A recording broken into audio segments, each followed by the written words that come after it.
اگر آپ بھی یہ غلطی کرتے ہیں تو اس ویڈیو کے ذریعے اپنی اصلاح کریں۔ آپ نے رمضان المبارک کے اندر اکثر سنا ہوگا کہ لوگ کہتے ہیں کہ اس رمضان المبارک ہم قرآن مجید کو ختم کریں گے، اور وہ ختم کرنا ایسا ہے کہ عربی کے رٹے لگائے جاتے ہیں۔ عربی کو پڑھنے کے ساتھ ساتھ ہمیں یہ بھی سمجھ آنی چاہیے کہ اس عربی کا مطلب کیا ہے۔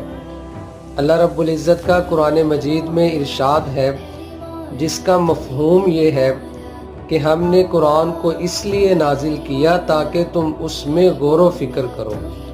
تو قرآن کو عربی پڑھنے کے ساتھ ساتھ اس کو سمجھنا بھی چاہیے، اور یہ سمجھنے کے لیے آپ مساجد کے اندر درس قرآن میں شرکت کریں، ترجمۃ القرآن کی کلاس میں شرکت کریں۔ اگر آپ کی مساجد کے اندر یا آپ کے محلے کی مسجد میں